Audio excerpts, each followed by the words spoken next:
Welcome to the session on closing the debt accountability gap, new evidence, and pathways for reform. My name is Sally Torbert. I lead policy and research at the International Budget Partnership, and I want to start by thanking the IMF for hosting us today and for all of you for joining us, both in person and those of us who are online in Zoom. A couple notes on logistics before we get started. We have French and English interpretation available, but it's only available on Zoom. So if you're in the room, that means we hope you can scan the QR code and then listen via headphones on your phone. Because we have interpretation on Zoom, that also means that if we have questions, which we hope we do at the end of the panel discussion, we're going to ask everyone to use your mic so that we can make sure that the translators can hear you and also that those online can hear you. And then for those of you who are online or in the overflow room, we also hope that you can ask all your questions in the Zoom chat, and we'll make sure that we ask them to the panelists as part of the discussion. So today we're here to speak about public borrowing and debt, and that is a topic that we have heard a lot at this year's spring meetings. Public borrowing, when it works well, finances things that make development possible. Schools and hospitals, infrastructure, and social protection. But borrowing decisions that are made without scrutiny and without transparency or without effective oversight create serious fiscal risks. And in the worst case, they can impose costs that fall on generations to come.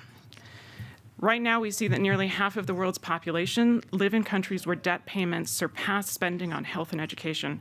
And that means that we're pitting debt repayment against things like school funding and immunization spending. So right now, as part of these meetings, we're in a global conversation around how do we resolve these challenges. And a lot of the conversation is quite rightly focusing on things like creditor practices, debt relief architecture, and multilateral frameworks. But you've heard, and this is actually the second event that's starting to focus on this at the spring meetings, but we're increasingly seeing attention on another dimension of accountability that sometimes doesn't get as much attention. And that is the strength of national accountability systems for borrowing. Parliaments, supreme audit institutions, independent fiscal institutions, and civil society organizations. And these are actors who, in principle, should be scrutinizing government borrowing decisions, raising the concerns of the public, and holding executives accountable for how borrowing funds are used. But together, we think that we would describe this system as the debt accountability ecosystem, or the network of institutions whose roles taken together are supposed to ensure that borrowing decisions are transparent, legally grounded, and subject to meaningful oversight to ensure that all borrowing is in public interest. So why are these systems not working as they should be? That's what this session is about. And we're going to be discussing some new evidence about how accountability systems work in practice, what we're learning, where the challenges are most acute, where these challenges persist, and where it's beginning to change. So today we're joined by a panel of experts, both in person and online, as well as practitioners who are engaging with these questions from different perspectives. I'm very excited. Online, we have 3 panelists who are joining us from various countries around the world. I'll introduce them now. Jean-Pierre Deguy is the Executive Secretary of Social Watch Benin. He'll be online virtually. Social Watch Benin is a long-term partnership with my organization, the International Budget Partnership, and most recently has worked with us to pilot a new research approach that we're launching alongside this year's Open Budget Survey that looks deeper into how public debt is disclosed in time for key moments in the budget debates and whether there's space for citizen engagement and robust oversight of public debt in Benin. Franklin de Vriens is also the head of practice for accountability at the Westminster Foundation for Democracy. You can see him online. Franklin leads WFD's parliamentary engagement on debt oversight and has been applying the Public Debt Management Assessment Tool for Parliamentarians, also known as the PDMAT, across multiple countries. We're also very excited to have with us online the Honorable Jonathan Odur, who is a member of Parliament of Uganda, and he's also, as you can see, joining us virtually. Welcome, Honorable Member. He has been a constant and vocal voice on public finance, government borrowing, and accountability of public resources, including on specific loan decisions that come before Parliament. And finally, beside me in person we have, I'm very excited to say, Carla Vasquez, who is Senior Counsel of the IMF Legal Department, who's joining us here in the room. Carla's team has been conducting research on legal frameworks governing parliamentary oversight of public debt management globally, and she's going to share some of her findings and thoughts from that work as well. Later in the session, I do want to share, as I mentioned, some of the findings that we have from IBP's work on public debt oversight, because we've been piloting a new assessment in 11 countries, and it's just been published online today. So we hope that if you're interested in this topic, you can go online afterwards and read our findings and reports. So today, we have 3 questions that are going to guide this discussion. First, what is the emerging evidence from across the debt accountability ecosystem that tells us what is working, what is not, and why? Second, how do those accountability gaps play out in countries? What is really the driver of accountability? And third, what is it that we need to do to work together to build reform pathways to change? And who needs to be a part of this effort?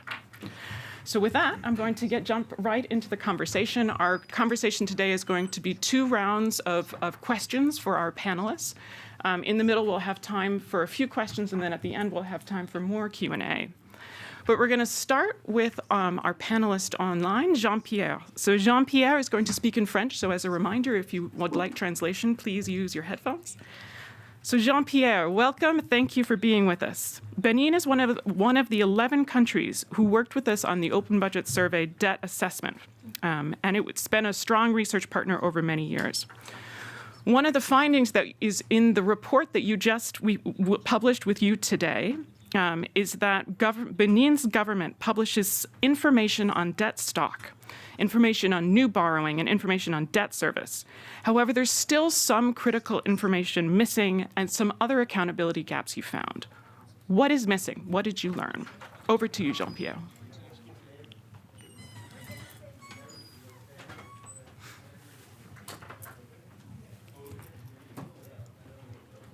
Bonjour, Sally. Bonsoir, nous sommes dans la soirée ici au Bénin. Bonjour du côté de Washington. Bonjour à tous les participants à cet événement et toutes les participantes, bien sûr. J'interviens du Bénin au nom de Social Watch Bénin, qui est une organisation, un réseau d'organisations de la société civile ici au niveau du Bénin, partenaire de IBP sur l'enquête sur la transparence budgétaire.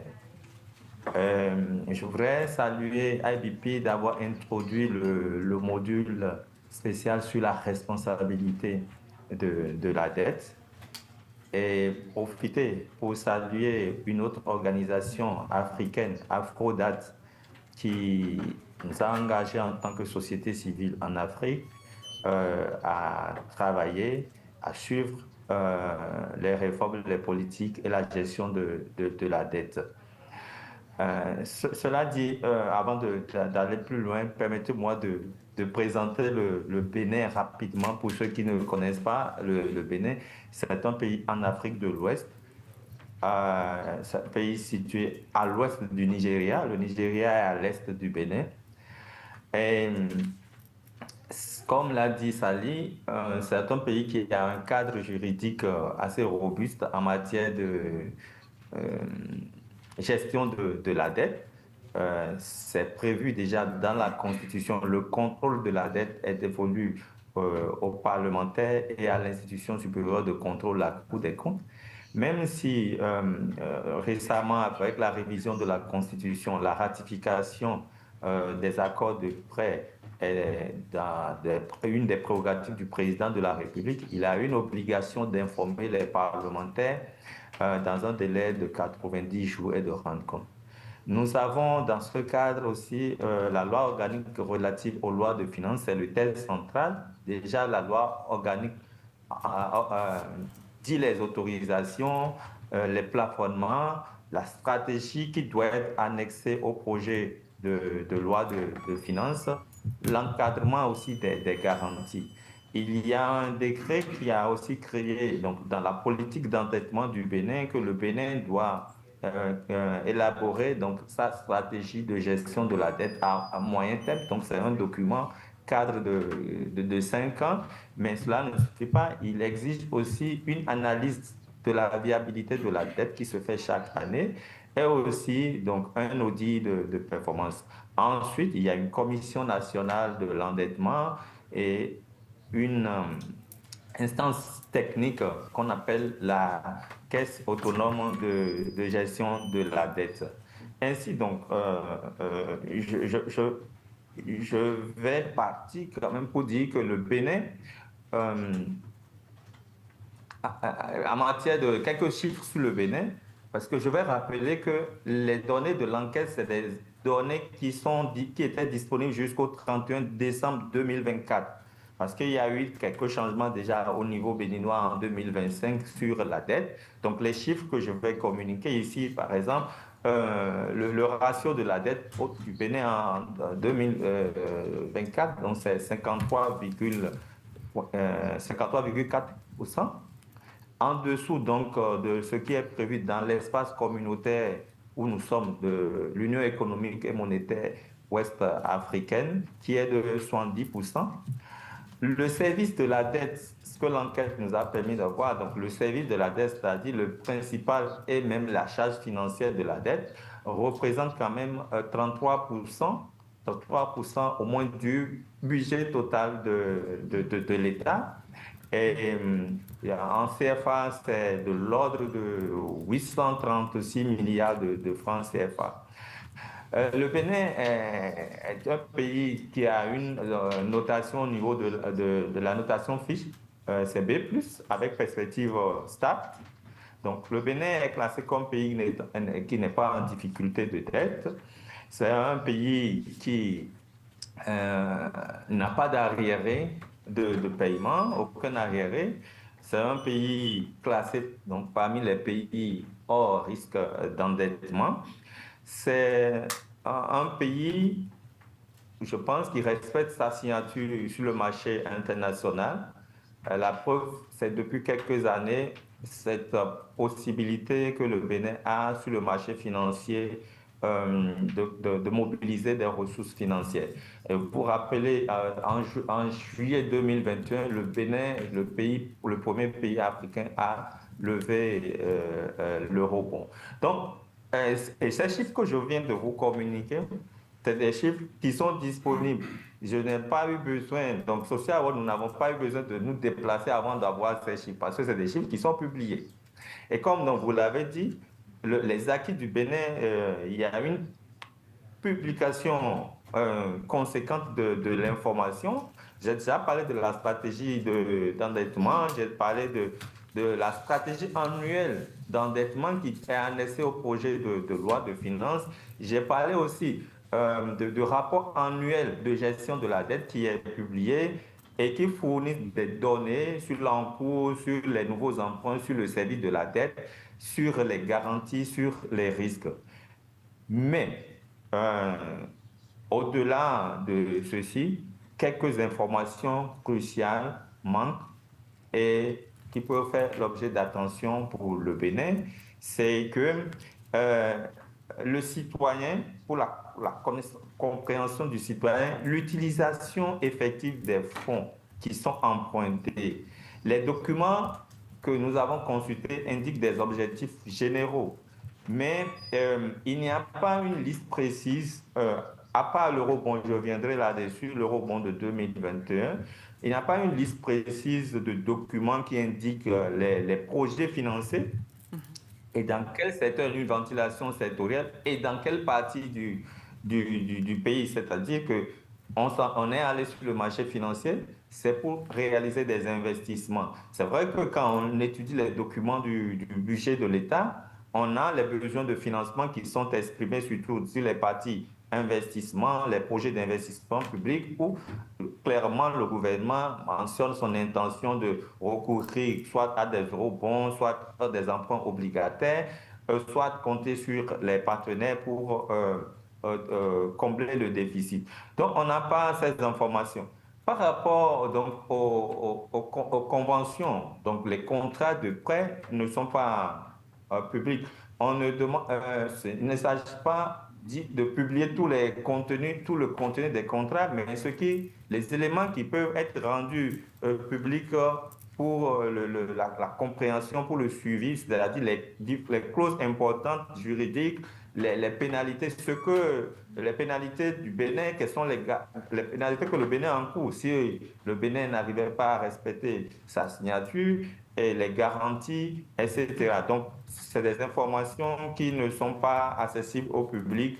Donc, on a quand même des résumés agrégés de chaque fois que le Bénin va sur le marché financier ou bien il y a des prêts, il y a des informations agrégées. Il y a aussi que, par exemple, les engagements liés au partenariat public-privé ou bien les garanties implicites de l'État envers les entreprises privées ne sont pas assez documentés dans ce rapport de la dette. Mais le fondamental pour le citoyen, c'est l'analyse de performance de l'impact de la dette. C'est-à-dire, il n'y a pas d'analyse reliant la dette au résultat et de comparaison par rapport à la situation initiale aux prévisions et ce qu'on a obtenu après avoir utilisé l'argent emprunté. Donc, une analyse de l'impact socio-économique des emprunts manque. Mais je veux finir par là pour dire que à ce niveau, le Bénin réalise quelque chose qui mérite d'être renforcé, par exemple, par rapport aux eurobonds. Depuis 2022, 2023, 2024, le Bénin a annuellement publié les rapports d'impact des eurobonds sur les projets des ODD.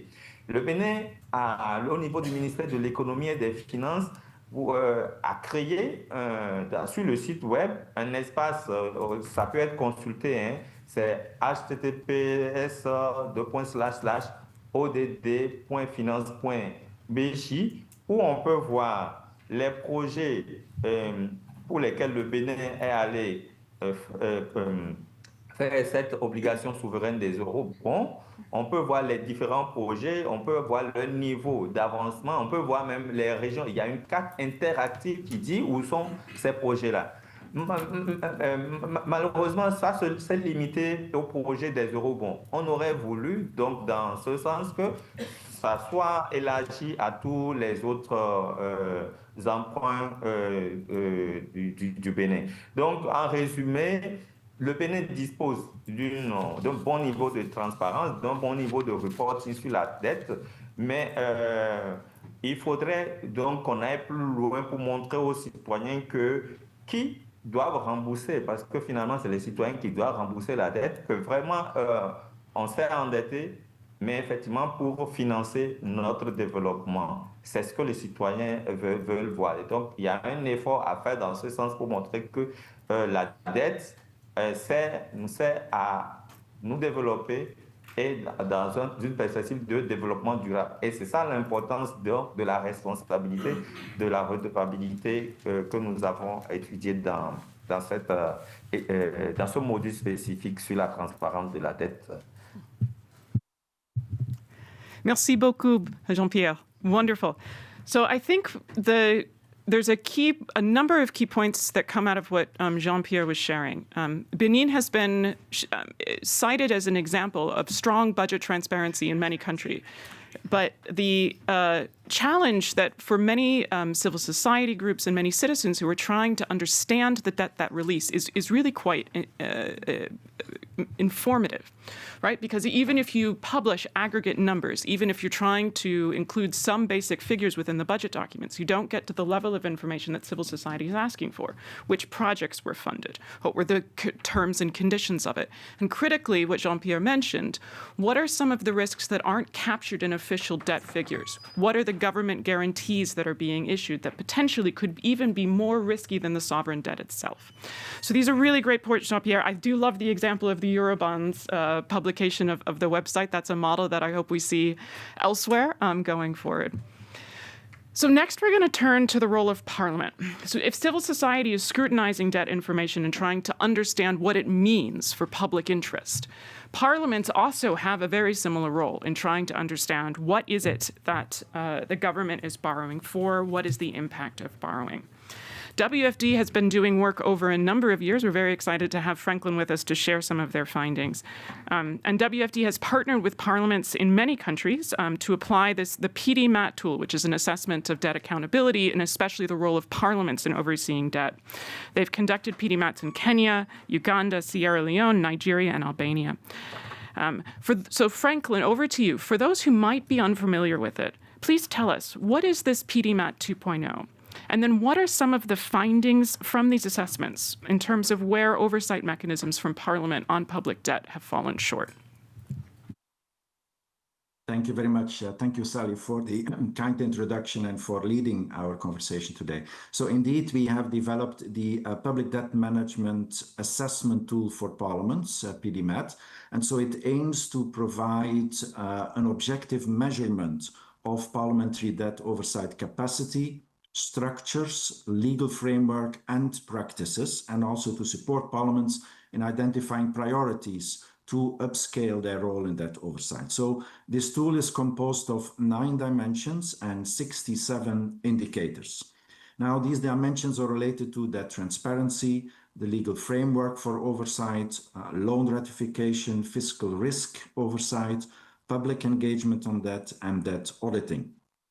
And the 67 indicators have been selected based on a review of existing frameworks and applied what is most relevant to Parliament. So emerging from the DEMPA, from the heat map, from the PEFA, and also IBP's own open budget survey, the OBS. And I want to add that where there is no DEMPA or PEFA report available publicly, I think the OBS information is all the more important and relevant.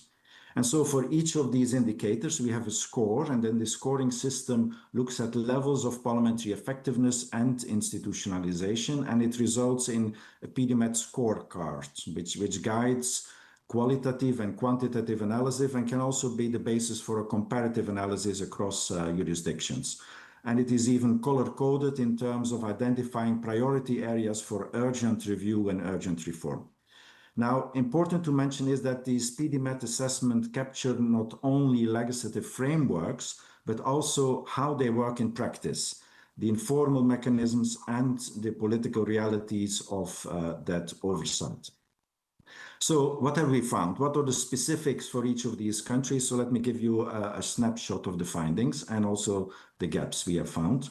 First, in Kenya, the PD-MAT assessment has revealed a need for a periodic review and parliamentary approval of the medium-term debt strategy, which is not the case now, and also the need for the annual borrowing plan to include a list of loans to be financed in each budget cycle and then to be submitted to Parliament before Parliament approves the budget estimates.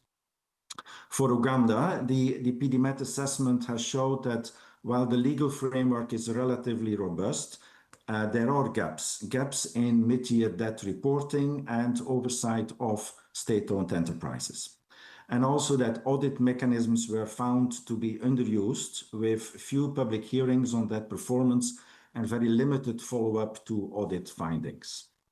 Then in Sierra Leone, the PD-MAT assessment highlighted that Parliament has limited involvement in the scrutiny of loan agreements, limited oversight of fiscal risks related to SOEs, and that Parliament would benefit from any report on contingent liabilities related to public-private partnerships. In Nigeria, our assessment found that key debt documents, such as the medium-term debt strategy and the annual borrowing plan, are not tabled in Parliament. Also, Parliament plays a limited role in the scrutiny of individual loan agreements, and in the short term, I think Parliament could upscale its scrutiny role by reviewing annual debt reports to assess some new loan commitments. And then finally, in Albania, Albania's PD-MAT assessment has flagged some urgent issues with SOEs and contingent liabilities. Also, that parliamentary oversight could be improved in the execution and audit stages of the budget cycle.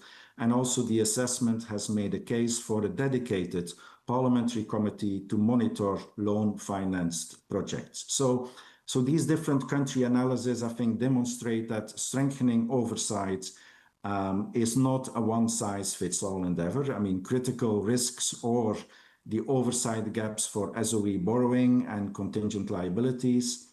Also, I would say PDMAT points at the importance of that information throughout the budget cycle, so during formulation, approval, execution, and the audit stages of the budget. So in summary, Parliament's oversight capacity depends, among others, on the transparency of the debt management strategy, on sufficient information provided in the annual borrowing plan, in regular debt reports, and also, as mentioned earlier, in the details of the terms and conditions of individual loans. And then finally, I would like to flag that more and more parliaments are seeking a role in the ratification of individual loan agreements. And I think that this is particularly relevant in cases that can be characterized as high risks. So that means non-concessional loans, private sector loans, or certain bilateral lenders. So ratification in these circumstances can be a way to exercise oversight of the political choices underpinning the projects which are funded by loans. So these were some of the main findings from the PDMAT reports I wanted to share with you. Thank you very much. Thank you very much, Franklin. So what I think we're hearing is a similar story even with civil society, and that the debt information might be available, it might be produced, but what if it's not given to Parliament? What if it's not actually disclosed and discussed? In some cases, it's true that that information is yet to be produced, and that's a different problem. But I think what we're trying to flag is that in many countries, there's been a lot of effort to improve things like debt transparency, debt strategies, annual reports on borrowing. And yet, who is using that information? If it's not getting to Parliament, if it's not being scrutinized and discussed, did it really happen at all? Right? So I think this is the question we want to flag.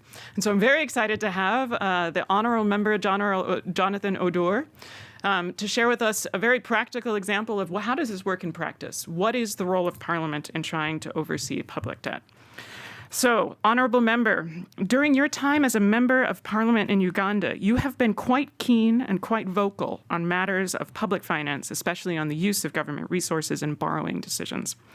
This includes, for example, the decision to approve a loan for an electricity export project from the African Development Fund last year. So tell us, what in your view is the role of members of Parliament in public debt decisions? Over to you. Thank you, Sally. Good morning to you, and of course, good evening from Uganda. I'm really excited to be able to share with you my experience for the last nearly 10 years as a Member of Parliament in Uganda with how loans are contracted and the related challenges.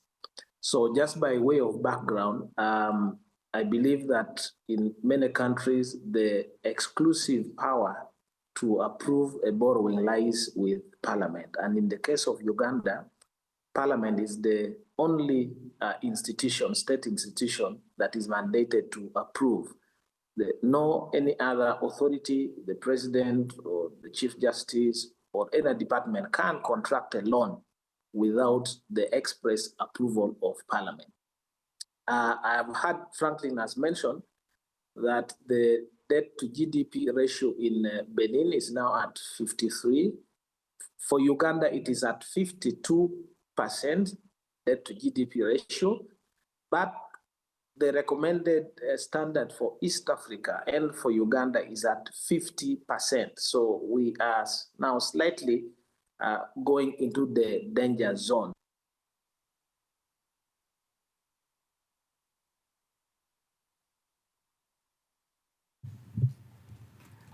Honourable Member, I'm afraid we might have lost audio for a second. Colleagues online, see if we can get the Honourable Member back.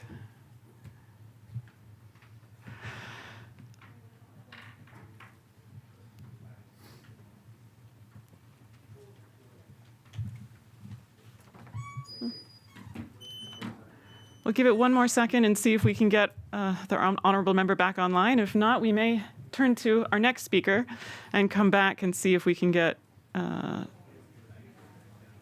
Honourable Jonathan back online. Oh, yep, looks like we're offline. Well, we're going to have to come back to that question of how is it that parliaments actually oversee debt in practice. But in the meantime, perhaps we can change the order a little bit, and in fact turn to, we're very excited to have Carla Vasquez with us from the IMF, legal team, who's been producing publications that speak to the very question that Jonathan was also going to be speaking to, and hopefully he can come back and reflect on. Oh, we have it. Okay, honorable member, you're back. Welcome. You dropped off Thank first. you. So, yes, please continue. sorry. So let me just pick up from there. So I wanted to point out the fact that 42% of our domestic revenue now goes into debt service.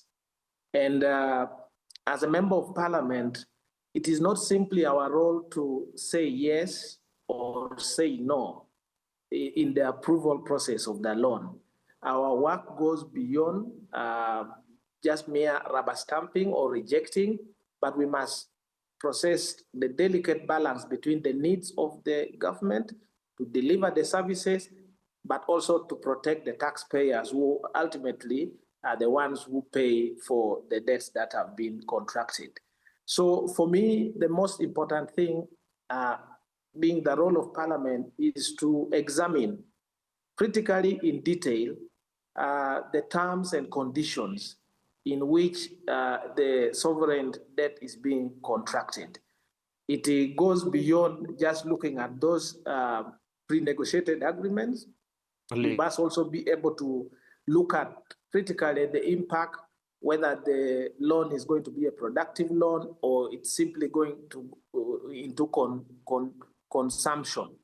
In my experience, I have come across many of the loans that have been contracted in Uganda just to pay salaries, which goes into consumption, and then it's not able to generate enough revenue to be able to service it. So within Parliament, our role is really limited to either approve or reject. We don't have the window to influence how the terms of the loans work. We cannot vary the terms and conditions of the loans that are being contracted by government. And I think this is where the hands of Parliament is tied in a way that either you say no, and in most cases, there is a lot of pressure. You need power, you need roads to be done, you need agricultural loans, and the balance between saying no because the terms and conditions of the loans are that bad. So in the end, Parliament will either say yes and then be able to make recommendations, which recommendations do not affect the loan before it, but can help the government deal with other loans that are coming in future.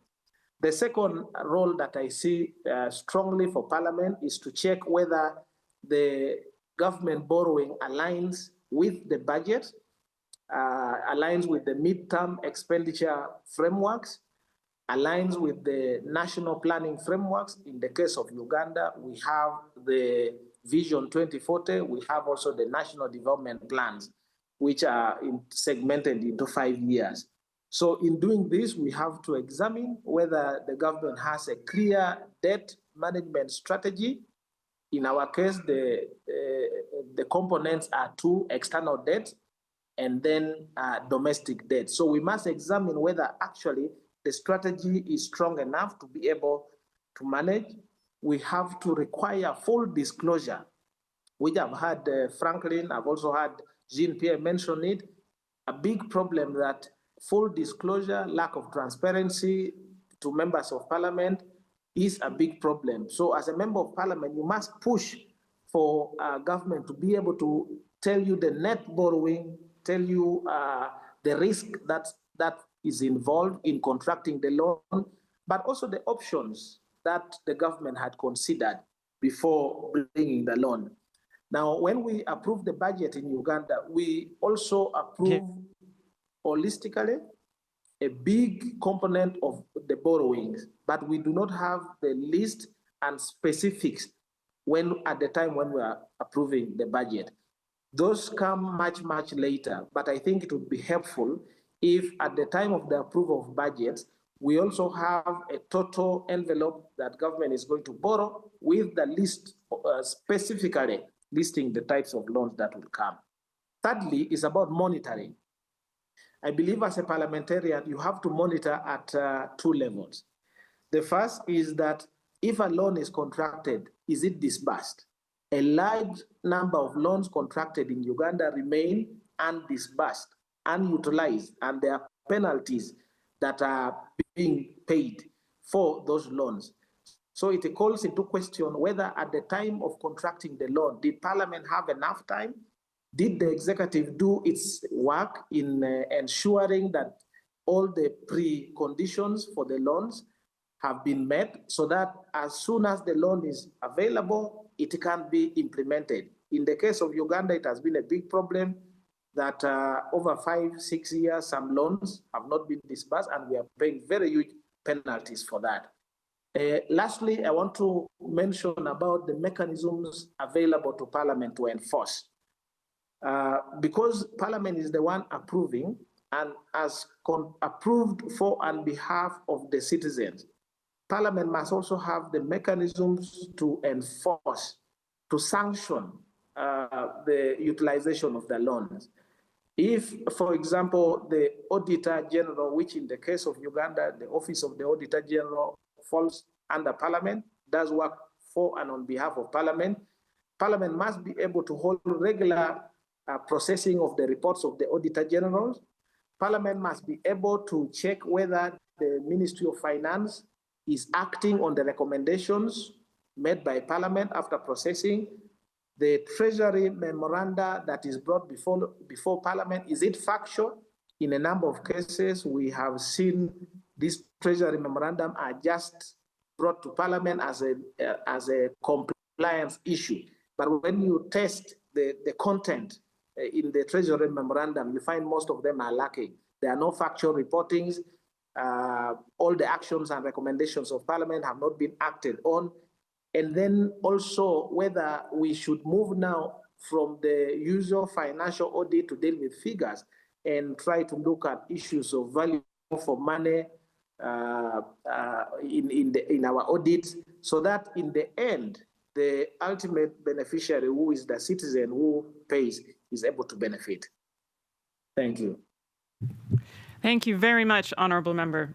There's a lot there. I think there's a clear vision that you put out on the role of Parliament in scrutinizing public debt across the budget cycle. How important it is, not just for the planning stage, as you say, to have a detailed understanding of how much is going to be borrowed, but how it's going to be borrowed. And then in the implementation, your example of how many loans are contracted and not dispersed, how expensive that is for people, and how important it is for Parliament to keep eyes on whether or not the government is borrowing but then not spending. And then that final audit connection, which is so critical because auditors have an unbelievably important role in this system of actually being able to dig and to scrutinize and say, are the loans that are being contracted done in the way that they're supposed to legally? But critically, I think this is a thing we have been looking at as well. Was it a good idea to borrow? That's a tough question, and one that was really hard to sometimes answer before you contract the loan, but you can take a look afterwards and say, okay, to what extent was that borrowing decision a good one, and what should we learn from it? So your value for money suggestion for audits is one that is incredibly relevant, I think, for this question. So thank you very much, Honourable Member. So finally, over to Carla. The IMF team has been doing a lot of publications recently and trying to generate evidence on public debt management and the role of different accountability ecosystem actors. So your team has recently been looking into parliamentary oversight of public debt management with a focus on legal reforms. So can you tell us, what are your emerging findings and what is it revealing about weaknesses within the legal frameworks for public debt management? Over to you. Thank you, Sally. It's a pleasure to be here and be part of this distinguished panel. As you mentioned, over the past year, the legal department has been studying legal frameworks on public debt management. You referred to one of our publications on 2024, Legal Foundations for Debt Transparency. By the way, it's available in 4 languages now. We can provide the link for it. And in that publication, we review 85 jurisdictions and identify recurring weaknesses, from definitions of public debt to fragmented institutional arrangements for debt consolidation and reporting, also weak reporting requirements, and some of the weaknesses on accountability mechanisms. No? So in that paper, we provided a roadmap for legal reform to align national laws with international standards and good practices. But building on that work, we're now embarking in one more structural question, which is what is the role of legislatures in public debt oversight? And I think it's fair to say that while a budget and expenditure oversight, it's an area where it's very developed conceptually, public debt oversight is an area that is under examined in our way. But we have institutions now in our panel that are working on that. So we're trying to make a contribution to address that gap. So the way that we see public debt oversight is rather than a single constitutional power, is actually a evolving institutional system. No, if we started from the basic constitutional principle of no money can be raised, or the use of public resources cannot be done without legislature approval, which is a deep-rooted historical principle, over time the principle has expanded to actually be a very developed accountability system, right? That goes from, and several of the panelists have mentioned, from the budget approval to the audit to the committee scrutiny, but also more recently to the continuous oversight that is supported by fiscal transparency, but also by independent fiscal institutions, no? So when we were trying to make an analytical framework to how we were going to analyze legal systems on public debt oversight, well, we tried to organize it in 3 dimensions. First is when public debt oversight is done, how is it exercised, and what enables it. So on the first one, I won't repeat what most of the panelists and you, Sally, said. It's intrinsically, oversight is intrinsically linked with the budget process. So there's an ex ante established part that goes with the budget preparation, but also importantly during oversight during the budget execution, and the ex post, which is the audit and review. On how public debt oversight is exercised, we try to conceptualize it in 2 modes, no? One which is more a quantitative and target-based, and those will be focused on all the aggregates that we have been discussing in this opportunity, whether they are debt ceilings, they are tied with fiscal rules, if they are medium-term debt targets, or even the annual borrowing limits that are set in the annual borrowing, right? In some countries, we even have caps on contingent liabilities, caps on SOE borrowing or subnational borrowing. So the second mode is actually a procedural one, so procedural controls, no? And those are, will cover indicators related to borrowing authorization procedures, delegation, which is actually very important, and there are several weaknesses around it, the ratification or transaction level approval of borrowing transactions, debt registries, reporting obligations, the audit mandates, the committee scrutiny and how it's done, and of course the following up of the audit findings. So these 2 modes are mutually reinforcing and complementary from our point of view, and they are important. If we think about it, quantitative controls are important because they constrain what we like to call the common pool problem, which actually leads us not only legislatures but also the executive to increase the deficits and debt, and force both actors, I think, to internalize all the fiscal decision making that is going on and own the debt envelope that is being approved.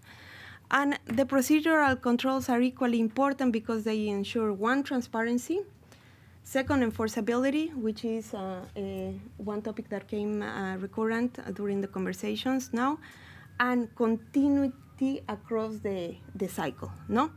And actually from our preliminary review, this is where these procedural controls are the ones where we see most of the weaknesses. Let me give you 4 examples of some of the findings. For example, when the executive can easily modify the budget or recur to emergency powers for borrowing, or rely on loosely exceptional clauses that have no clear thresholds for legislature approvals or ex post ratification, the quantitative ceilings or budget envelopes lose credibility, no? The problem is not merely technical compliance, but actually it can turn into a normalization of rule circumvention. Another example, where borrowing authority is fragmented, that means that line ministries can have the delegated borrowing authority, or other public sector entities like trust funds, special purpose vehicles, or any other extra budgetary entity, and they are not concentrated or coordinated by the Minister of Finance or their management office, liabilities can easily accumulate without the proper oversight and monitoring. So this can be further compounded by the lack of existence of centralized debt registries, right? So in that way, the legislature has only a partial view of the total liabilities of the public sector and will have access to those risks ex post, no? Another example is, for example, and this we have seen more commonly than we thought, is when the systems are either front-loading controls, which means in the authorization, and back-loading controls in audit and review. But they lack control during the budget execution, whether it's mid-year updates or controls on deviations. So legislatures in that scenario lose control or to have an impact on course correction, no? By the time that they arrive to the ex post controls, the fiscal path already has deviated. And I mean, I think it's fair to say that the role of legislatures at that point of time, one, is only reactive, and second, politically constrained. There are so many things that you can do at this point.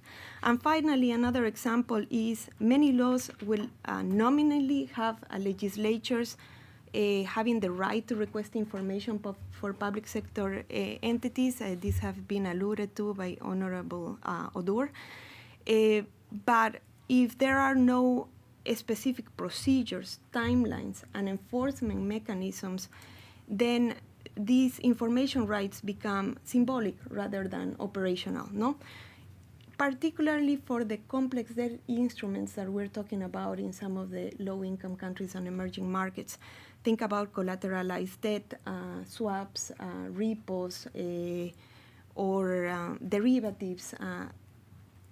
In those cases, again, there might be, contractual arrangements or broad confidentiality clauses that may also limit the way that the legislature has access to this type of scrutiny. So taken together, the framework allows us to be more systematic about how we can evaluate legal systems. We can see whether they are relying more on quantitative target-based controls or procedural-based controls, and where do the weaknesses lie across the cycle. I think, in short, just to finalize a thought, design of legislature involvement matters. And it matters because their outcomes usually reflect all these procedural choices that are made over time, and not only on isolated borrowing decisions. Thank you so much, Carla. I think that gives us a lot of food for thought to think about, again, that these are systematic structural questions, right? And how you set up what Parliament is looking at throughout the budget cycle, from the beginning to the middle, even though the middle's often missing, to reviewing at the end, really does matter for how the quality of oversight can take place, and how often, if that's not in place, how things really can escape, right? How that really undermines Parliament's ability to really have full sight and full say in these decisions that are being made. So this actually, what we've heard from the panelists today, and I thank you so much, because I think what we're seeing is a lot of evidence now emerging about what's going on within these systems, what's working, what's not. And actually, now I want to flag that IBP also has research that we just published, as I mentioned today. IBP does a research instrument that we implement every 2 years called the Open Budget Survey. And the Open Budget Survey does include questions on public debt, but it really focuses at the moment, it's an instrument that we've done for 20 years, and it focuses on how debt is disclosed within key budget documents. But I think you've heard from a lot of panelists today that actually a lot of that debt information is not necessarily disclosed as part of or included as part of budget discussions. And so actually that was something that IBP decided we wanted to take a closer look at. And so we piloted a new assessment methodology that builds on the existing questions: how much debt is disclosed in the budget process? How well is it included in public consultations about the budget? And to what extent is there oversight practices within the legislature of public debt and within SAIs? So we've piloted this approach in 11 countries: in Benin, Cameroon, Ethiopia, the Gambia, Indonesia, Kenya, Malawi, Nigeria, Rwanda, Senegal, and Tanzania. So if you're interested in any of those reports, they're now online. And we found a couple interesting findings. So first of all, the actual questions that we ask is not only is their debt included in the budget cycle, but are there debt reports that are not included in the budget cycle? So for example, we heard already that in many countries, as Franklin mentioned, debt strategies may be produced, but they're not tabled in Parliament. And so yet that is an actual an accountability gap rather than a transparency gap. So how can we start to identify in cases where that happens and advocate for it to change? And that was very similar to what we found in our assessment as well, and that we found that the primary gap is often not one of legal authority, and that of the 11 countries we looked at, 9 of them have legislatures that have formal authority to review debt strategies and review debt reports. The problem is that too often that authority is not being exercised in practice, and that across the board, the types of information that actually is needed to make information fully robust in terms of having Parliament and audit institutions and civil society have a complete information on the debt picture. And this is another theme that we hear over and over: the question of contingent liabilities, the question of government guarantees, the question of what risks are not necessarily included in a regular debt bulletin. These are also the things that we see are most missing, both in discussions about the budget, but also discussions about the sustainability of debt going forward. So that gives us a very strong evidence base. And so now we're going to go into one more round, a panel of questions to our panelists, and then we're going to have time for questions at the end. So I hope you can keep your questions in mind, either if you're online, put them in the Zoom chat, or also in the overflow room in the Zoom chat, and those in the room will give you a chance to respond. But now that we have a clearer picture of what is not working, I'd like to turn now to what we can do to make things work better. And each of our speakers has been thinking through these questions around what are our practical options to move forward. And so we'd specifically like to explore how is it that we can start to better connect the institutions that should be overseeing public debt. What is the type of coordination we need to see between parliaments, audit institutions, civil society, and international partners to make these accountability systems durable rather than simply legalistic? So we're actually going to start back with our panelists online. So Honorable Jonathan Odor, we're going to go back to you because I think this is a question we know you've been thinking about in Uganda. So what do you think can be done to strengthen parliamentary oversight on public debt management? In your view, what is the role of civil society? What is the role of development partners? And what is the role of the executive government? How can Parliament make this system work better? Over to you. Well, thank you.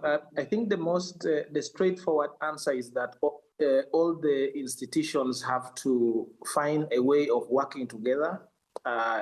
They have to find a balance of appreciating the different efforts and expertise and knowledge that each of the stakeholders bring on board. I must say that as Parliament, and I believe in many other jurisdictions, parliaments are slowly losing their authority and power to the executive that have become more dominant and more powerful and I could say, very bullish as well. So Parliament has to inquire into itself, to rely more on the legal frameworks available, the powers that it's conferred upon it, to be able to perform its duty with all the efforts that can be made. That said, I think on the side of Parliament, it's very important to keep our eyes on the debt processes. Early interventions, for example, when in the case of Uganda, the budget call circulars are made, the budget framework papers, the medium-term debt strategies, medium-term expenditure reports are laid before Parliament. And that is the time where I think Parliament has to put its feet down to be able to interrogate in detail and appreciate the direction of the sovereign borrowings that the country is taking. I also believe that there are now different mechanisms available, moving away from the traditional approaches. There are risk-based approaches that can be used. As I mentioned before, in audits, there are tools that are available, for example, the public expenditure and financial accountability frameworks that are now available for Parliament to use and to adopt, which can easily point out the gaps and the weaknesses that can be closed before things go out of hand. One other important aspect for Parliament is the need to build capacity within Parliament. I must say that Parliament draws different membership. Parliament should be able to leverage on the experiences and the expertise. Within the Parliament of Uganda, for example, we have former employees that have worked with the World Bank, some have worked with international organizations that have a lot of capacity, but they are not being used enough because they are placed in committees where they cannot add value to the work. The committees that are relevant, for example, the Committee of National Economy, which processes these loans, the Committee of Finance, which processes the budget, the Committee of Budget, you find that the executive prefers that such committees are filled by members of Parliament who may not have the capacity or the interest in the economic development, in the economic policies, and then that puts the competence of Parliament at a very low level. So I recommend that continuous capacity building for Parliament and the use of experts that are readily available before Parliament would help. On the side of government, as have been observed by many panelists, and I think this question I've seen also come in the chat, the issue of transparency is very important. Full disclosure, because the government needs to recognize, the executive needs to recognize that Parliament represents the people, and the borrowing is for the good of the people, and the citizens are the ones going to pay very dearly for these borrowings. So they ought to know, the representatives of those people who are members of Parliament ought to know in full detail why the need for the borrowing, whether there is equity, whether there are hidden risks that are involved. That needs to be put clearly to Parliament. We have had incidences in the Ugandan Parliament where the amount of money being borrowed was not clear. On one, document, it's saying something else. Then you read another document, it's also quoting another figure. The interest rates were mixed up. So in the end, you don't know then how much is going to be borrowed, how much is going to go for interest payments, how much is going to go for penalties. So I think transparency and honesty and full disclosure would help a lot. I've already mentioned that the actions of government on the recommendations of Parliament through the Treasury memorandum needs to be honest, not just a mere ritual that because Parliament has said, report to us within 6 months what you have done. So the executive sits, you write a document, and then you lay before Parliament for you to confirm. I think we demand good faith to really come clearly from Parliament. I want to acknowledge the input of the civil society. across the globe. The government of Uganda, for example, has now adopted what they call program-based budgeting as a way of eliminating wastages, duplications, and etc. To the best of my knowledge, the research and around program-based budgeting and recommendations largely came from civil society. So I think the civil society can be very helpful in providing evidence. They do a lot of advocacy. For example, here, WFD works very closely with Parliament. They provide Parliament of Uganda and members of Parliament with evidence, with facts, with good global practices. You have just mentioned something about OBS, the Open Budget Survey tool. I think the civil society can leverage on that to bring such competencies to the attention of government, but also to the attention of parliamentarians. I believe that civil society, because they work in small, in more focused manner, they're able to bring out the best rather than government, which tries to do everything at the same time. I also want to point out the need for technical support, which should be coming from our partners. Again, of course, I would acknowledge WFD for the work it has done. In terms of building the technical input, we have a number of other civil society organizations during the budgeting process that sit with members of Parliament. They provide the technical analysis, they provide the briefs, policy briefs, they provide analysis on loans, and then their recommendations. I think this is what ordinarily would not be available to many members of Parliament who are not able to work. Then lastly, the aspect of participation, public participation.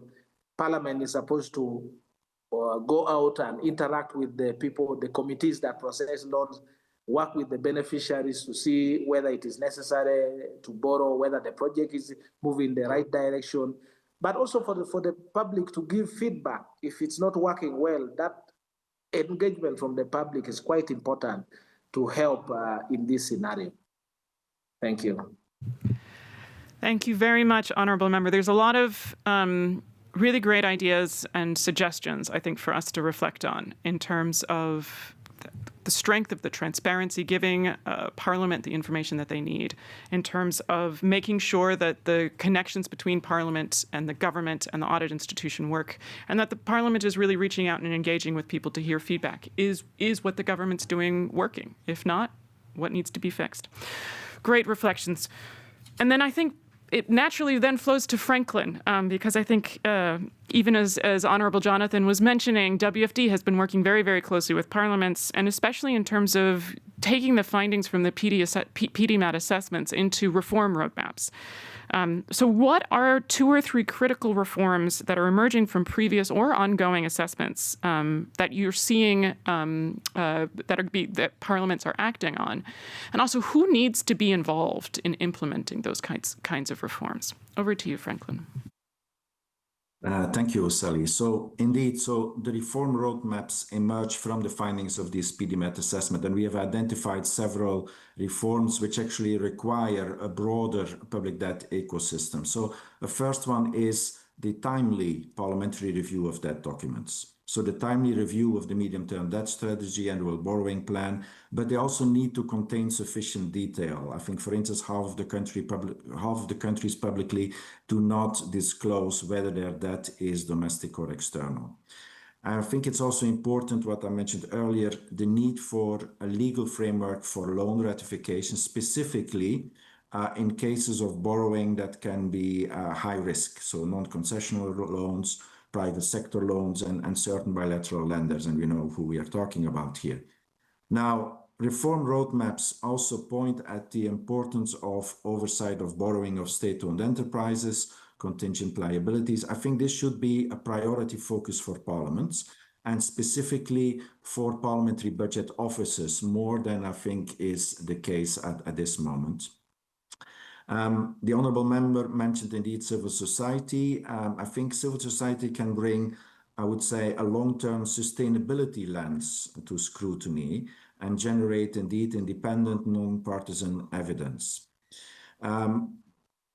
My second or third recommendation would be with regards to auditing. So I think our reform roadmap suggests that the Auditor General considers conducting performance audits of public debt, of course, provided that the SAI has the mandate to do so.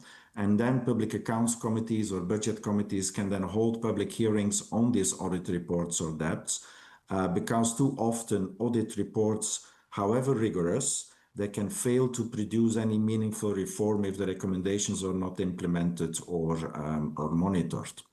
And then indeed, with regards to government performance, our reform roadmaps recommend preparing a debt productivity plan and debate it in Parliament, this linking that to measurable economic outcomes. But then I think, and this is my main point, for us as an organization, WFD looks beyond technical fixes to the debt accountability gap. I think we are beyond that. I think the gravity of the situation currently requires that we move beyond technical fixes. And I think that there are three system issues I would like to flag. The first is we need a political economy lens on borrowing. So that means, what are the driving forces for borrowing? Who decides? Who benefits? In which way does borrowing change the power relationships between different stakeholders in politics and society? And we need to understand patterns of executive dominance, the power of presidents and prime ministers in maintaining a system of debt dependency, which then shapes individual borrowing decisions. I think, secondly, we need a fairness lens on debt and fiscal debates. So borrowing, what is borrowing? Borrowing is borrowing from future generations. So how are we fair towards future generations? There is need for accountability for the proper use of borrowed funds for development, because that is what future generations would expect. But fairness is also fairness in taxation. The link between borrowing and taxation needs to be viewed from a fairness perspective. So when rich people in society, when the political elite itself tries and manages to escape the taxes they owe the state, but they themselves then take decisions on new substantial borrowing, people get angry and the system is no longer considered fair. So accountability is also about integrity of the political system and fairness in taxation policies and practices. And then finally, I think there is need for responsible lending. And I think the UNCTAD principles are very relevant in this regard. Lending money when you know that the projects are not sustainable or the projects are corrupt is irresponsible. And that is when that is considered by the public as a form of budgeted corruption. So responsible lending is also about, I would say, full transparency. And non-disclosure clauses are not contributing to accountability and public debt. And this limited debt transparency, and is an important argument, affects the state budget. How? Because it leads to lower credit ratings and thus higher interest rates. And more transparency is just good for lower interest rates, and it's beneficial for the state budget, and that can enhance the public confidence. And this is one of the research findings by Professor Ben Cormier of the University of Strathclyde, which he wrote in one of the research papers which we co-published with Afrodat, and which I also want to flag as the source of this issue regarding the importance of the link between transparency and credit ratings and lower interest rates. So I think these are some of the key messages I want to give as we are in this webinar today. Thank you. Thank you so much, Franklin. So much there, and I think these are great recommendations for us to think as we're coming out of this panel. So now over to Carla. Is your research revealing anything about how different actors interact within the debt ecosystem? And so what are different touch points that could exist that can ease communication, especially between debt management offices, parliaments, supreme audit institutions? And how can this communication really help improve debt oversight practices and sustainability outcomes? Thank you, Sally. Let me not answer your question first. And I wanted to make, I think, one point that also we reflected very deeply, because I think it helps us understand also the interactions between the different actors in this ecosystem. So first, we wanted to think about the purposes of public debt oversight. I think that will summarize a little bit some of the things that we have been discussing.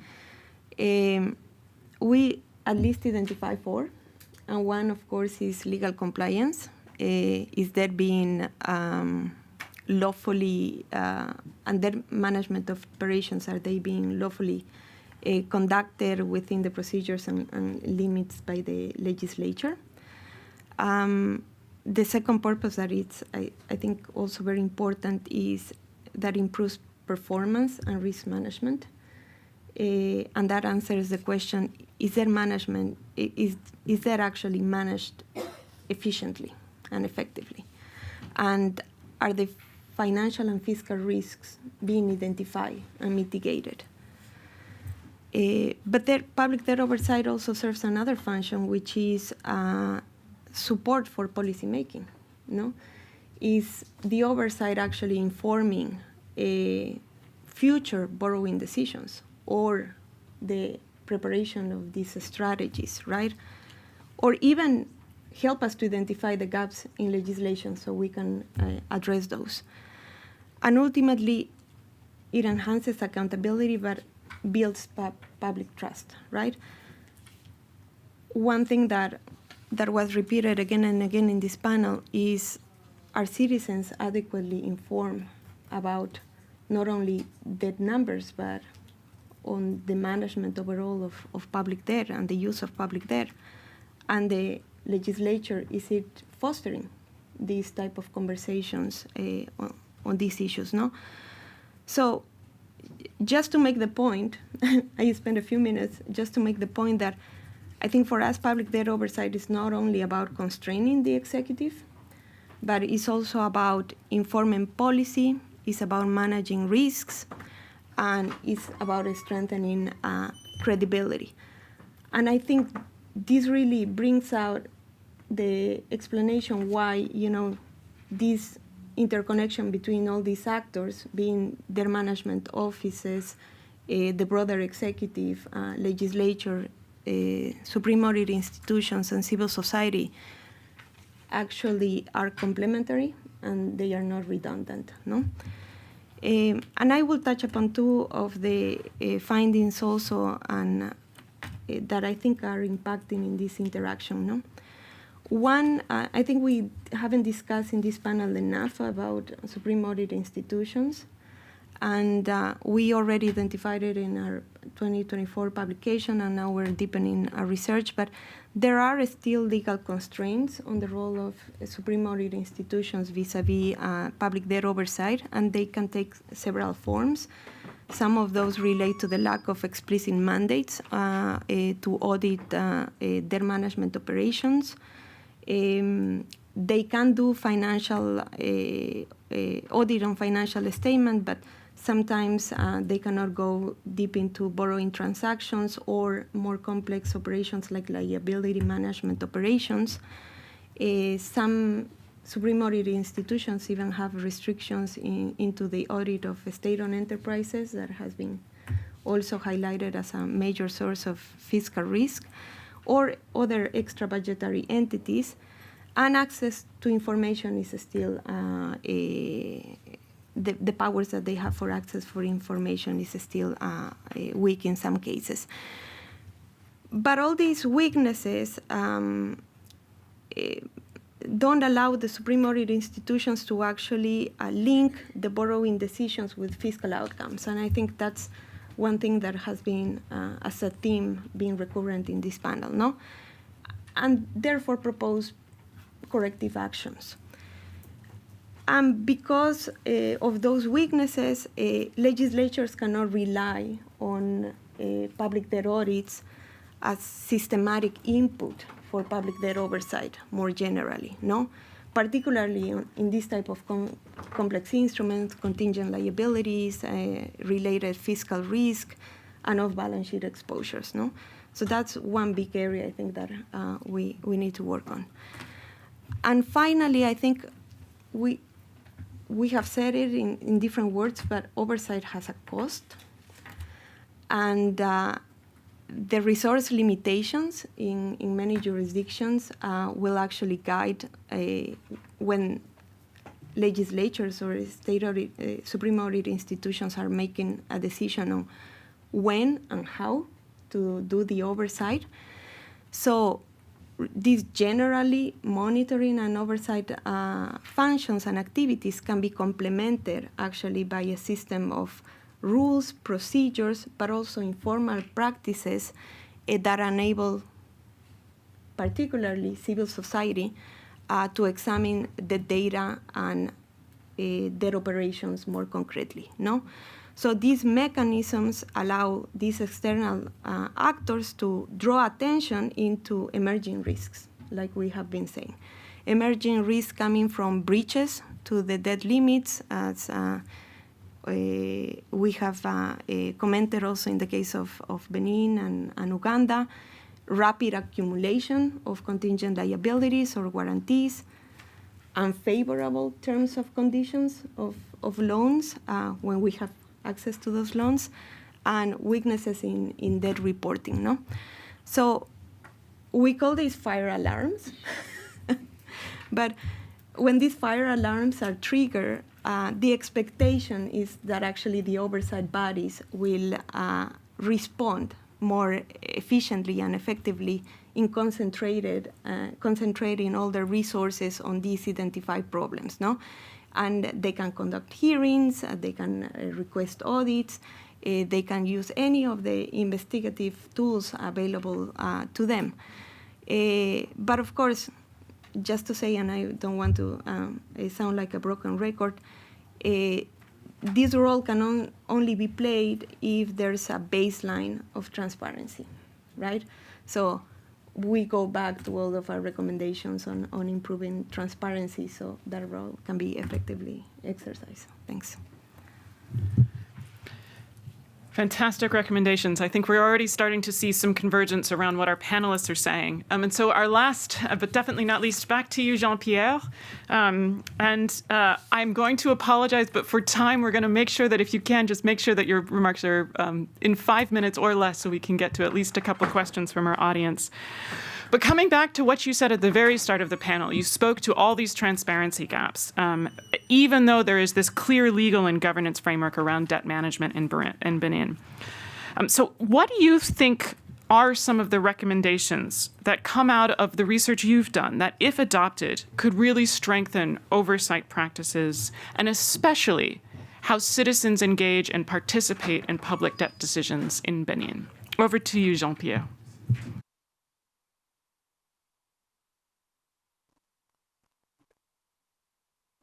Merci Sally. Je voudrais commencer par citer l'organisation CABRI qui dit que parvenir à la transparence de la dette sans garantir un niveau adéquat de redevabilité ou bien de responsabilité serait futile. Et je pense que cela est valable pour tous les pays en Afrique et peut-être pas au-delà de l'Afrique.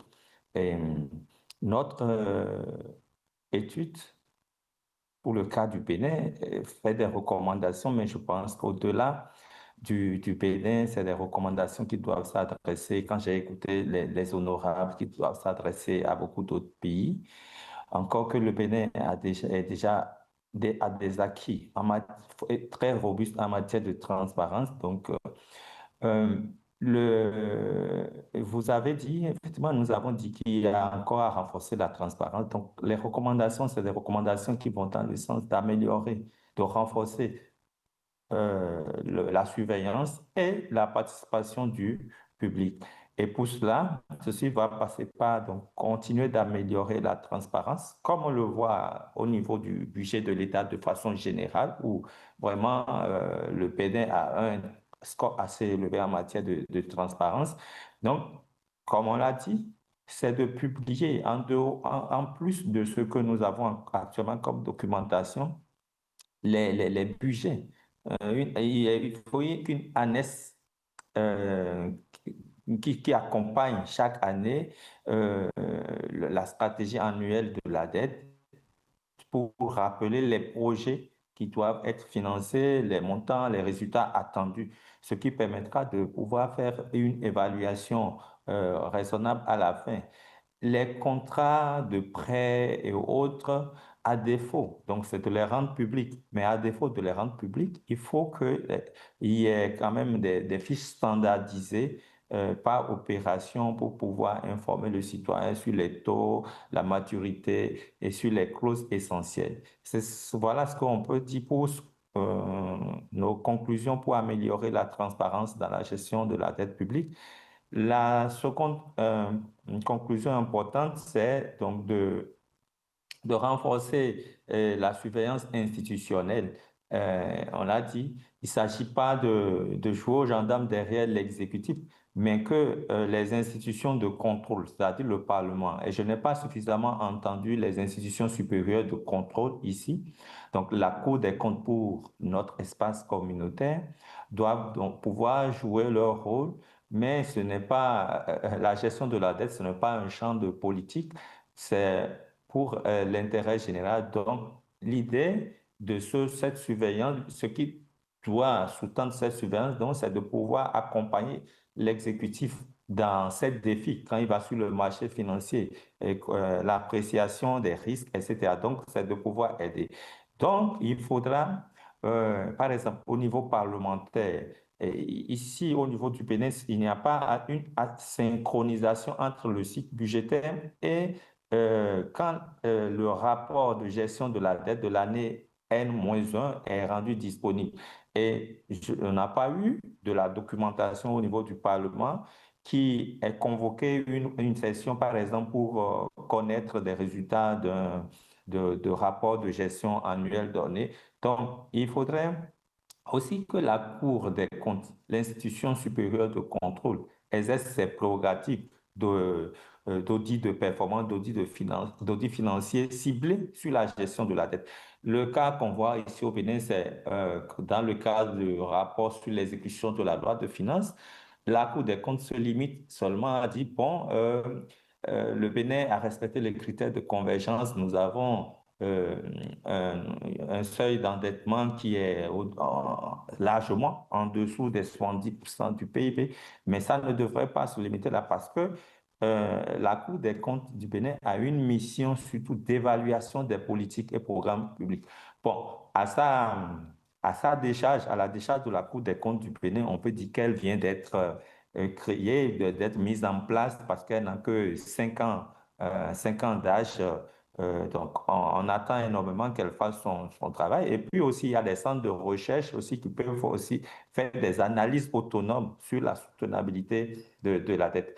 On va suggérer même qu'il y ait une évaluation indépendante du seuil de soutenabilité de la dette de chaque pays, qu'on ne se fie pas seulement aux critères de convergence, 70% du PIB ici dans le mois, mais réellement. Quel est des experts indépendants qui peuvent venir analyser pour dire votre seuil de soutenabilité? Ne vous fiez pas à 70% du PIB, parce que quand on est en dessous de 70% du PIB, on acclame, on dit, bon, c'est bien, on est dans le bon seuil. Mais il faudrait vraiment une étude indépendante pour analyser donc la soutenabilité de la dette. Pour troisième importante conclusion, c'est renforcer, approfondir la participation du public. Euh, Contrairement au cycle budgétaire classique où le Bénin, en tout cas, essaye de renforcer la participation du public, tout ce qui concerne la dette, c'est un peu comme un sujet trop technique, donc qui n'implique pas en amont, donc dans tout le cycle de la gestion de la dette, qui n'implique pas les citoyens. Donc, c'est une réforme d'institutionnaliser des mécanismes de consultation publique spécifiques à la dette. Hein, et c'est une réforme qui devrait être adoptée par les pays en général, pas seulement le Bénin, parce qu'à titre illustratif, on voit le Kenya, il y a des consultations publiques portant spécifiquement sur les documents relatifs à la dette et au cycle budgétaire annuel. Il faut aussi formaliser l'implication des acteurs de la société civile dans les audits parlementaires. Et même si les parlementaires n'ont pas toutes les compétences qu'il faut, dans le cas du Bénin, la Constitution et les tests disent que le Parlement peut demander à la Cour des comptes de pouvoir lui faire des études indépendantes. Et voilà. Et donc, l'institution, par exemple, on a l'institution supérieure de contrôle en Indonésie qui permet de faire des consultations publiques sur les audits de la dette. Donc, en général, ces principales recommandations pour renforcer la transparence, pour renforcer la participation du public, pour renforcer la surveillance, que nous estimons que si on fait des efforts dans ce sens, ça pourrait permettre de combler l'écart. Et aussi, et pour finir, dans le cas du Bénin, et c'est aussi valable pour tous les pays, il faudrait donc nous puissions tenir compte des changements climatiques. Parce que je me rappelle en 2024, le FMI a fait un rapport pour le Bénin pour nous attirer l'attention sur le fait que la dette publique risque de suivre une trajectoire insoutenable dans le cadre d'un scénario de non-adaptation au changement climatique. Et je pense que le Bénin a pris de bonnes mesures dans ce sens, en investissant surtout dans les infrastructures qui lui permettent de faire face aux défis des changements climatiques. Sinon, pour tous les pays, ils doivent intégrer donc les scénarios d'adaptation au changement climatique dans leur calcul de la soutenabilité de leur dette. Et je pense que je vais m'arrêter ici pour les grandes conclusions que nous avons tirées de cette étude. Merci. Thank you very much, Jean-Pierre. So I think we've had a lot of information and we've only got a few minutes left. We have one question for Honorable Jonathan that I'll direct to them. But let's see, what questions do we have from the room that we can pose quickly to? Okay. If you can, very quickly, so that we can get responses from our panelists. So yes, please. And make sure to use your mic. Yeah. Thank you very much for very interesting presentations. So my question is to Honorable from Uganda. He indicated that he actually listed a number of areas that he would want Parliament to be involved in assessing loans beyond the simple yes or no. But I'm wondering, in coming up with a decision of yes or no, can they actually get visibility in a lot of the things that he was mentioning? For example, what the terms and conditions are, what are the preconditions, what's going to be the use of the loan. So I thought a lot of the things he listed can be assessed during the time that they're actually deciding whether it's yes or no. So why is it that this cannot be done and they want a separate mandate for them to look at that? I'm Alberta Hagen from Ghana. Thank you. Thank you very much. And I'm so sorry, we have 2 minutes. So very, very quick, if we can. Yes. Yes, thank you. For any of the panelists, I would like to know if you have thought about other measures to assess debt, for example, on the profitability of debt, to know like the rates of return. And also for many of the developing countries, sometimes the measure on debt towards GDP is not the most accurate because many countries do not really tax well the economy. So, for example, for countries with a very low economic taxation, like 14%, like in Africa or maybe Mexico and Latin America, what do you think about other measures? Because sometimes the measure of debt towards economy, it's really low, but you don't have any money to pay for your debt. And so those are some of the questions I have. And the other one is it's about capacity. What mechanisms do you find successful for building capacity? Maybe I didn't hear anything about fiscal councils. Yeah. Very good questions. Yes. Quickly, two. One is for IMF. Why is it that we have continued to measure the portfolio of debt when we have not included domestic areas, contingency liabilities, public-private partnerships, costs that will come. I just wanted to know why we have, because they really contribute to fiscal pressure on part of government. The second one, I think, for me is, it's a comment. I think we need to make sure that before governments acquire loans, they are actually prepared to use them, because we are now paying fines for not utilizing the loans that we have acquired. Thank you. Thank you very much. These are great questions. And we have another one for our honorable member, a question on specifically the political pressure you mentioned that's put on parliaments to approve loans. What do you do in cases when you're being asked to hurry and rush to approve loans because the government says they need them? What can Parliament do in that case? So I'll add that one. In addition, honourable member, the question on how do you actually get access to this information that you need to be able to scrutinise? What are the levers for that? So over to you quickly, and then final remarks. Any responses to the questions on fiscal councils and also the contingent liabilities question. So first to honourable member, over to you. Well, thank you very much for the question. I have to answer it briefly that we have what I can call ethical dilemma, but I think the other word could be blackmail on Parliament. So we have our rules of procedure of Parliament and the processes that Parliament should undertake to scrutinize a loan. But the executive brings a loan and informs you that the lender has given a deadline of 1 day. The deadline will expire tomorrow if you don't approve this loan. And this loan is going to finance electricity. And they will mention the areas, including your district. They'll mention the record in Parliament. You, the honorable member, you have been asking the government to go and do ABCD in your area. This is the loan which is going to do that in your area. And any delay, if you say the committee has to sit for 2 weeks, and Parliament to debate it, we are going to lose this opportunity. So this is the kind of ethical dilemma that I think many parliamentarians find themselves in.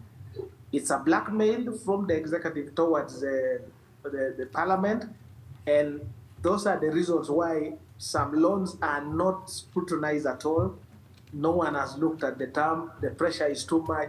The Speaker of Parliament is saying that I have a deadline to pass this law today, or the government will collapse. In some cases, the loans are also meant to pay civil servants. They have been calling you members of Parliament. We have gone without salary for 6 months, and we need our salary to be paid. So this will be used to blackmail you that, do you want your civil servants to go for another 6 months? Because we have to find a new lender, we have to negotiate the terms and etc. So that explains why, despite the tools available for us to look at the terms, to look at the conditions and ask questions, at times Parliament is not able. Lastly, when Parliament is coming to the end of its term, like it's happening now in Uganda, even the attendance of parliamentarians who have lost elections are going out. I think the executive knows that, and it's part of their politics, that towards the end of the term, you can then send so many requests for borrowing to Parliament, as many, and then it will easily get to pass. So I think that is my simple answer that I can make to you. I have had one comment about how borrowings are lying idle. I talked about it, but I've also, through my experience, learned that some borrowings are not necessarily to finance the projects that have been laid before Parliament. I think there is a lot of secrecy within the executive. Sometimes they borrow to finance something else, and then maybe 2 or 3 more years after, they will now borrow to replace what they have taken. So I think there's a lot of dishonesty how government transacts with business. Thank you. Thank you very much, Honourable Member. And I think we're going to be told we need to leave the room in a second.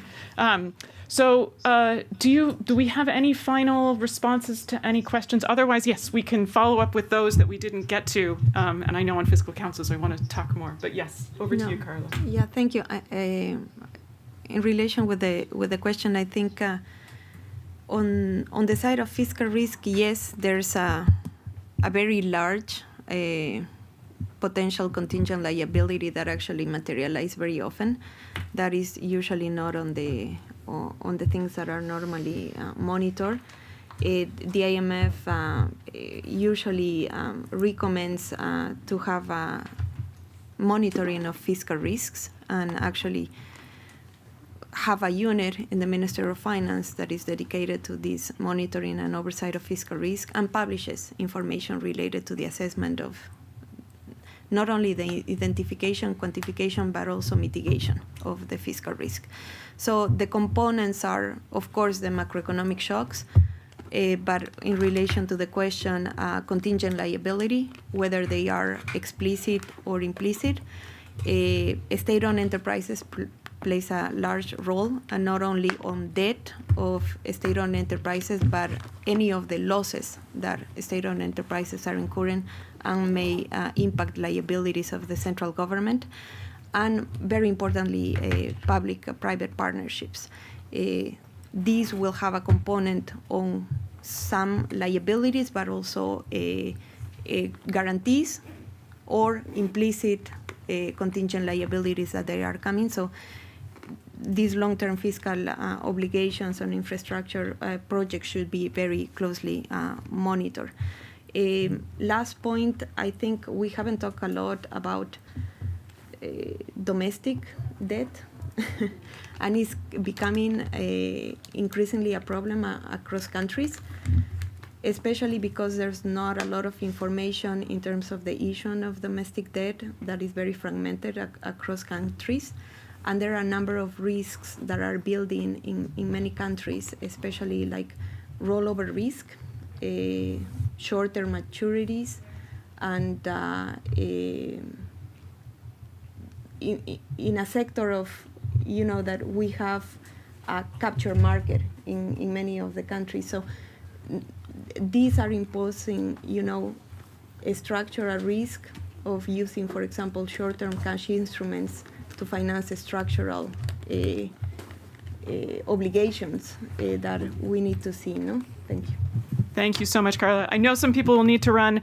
I do believe we have one speaker just who wants to come in quickly with one final comment just as we're about to close. So actually, I believe we have online Donato Presuto, who's from FCDO, who very much has, we appreciate his financial support actually from FCDO for this work. So Donato, were you going to share a few words before, just as we're closing?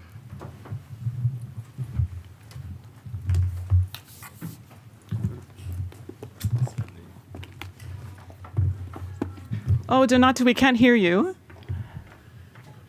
Can you hear me now? Yes, we can. Yes.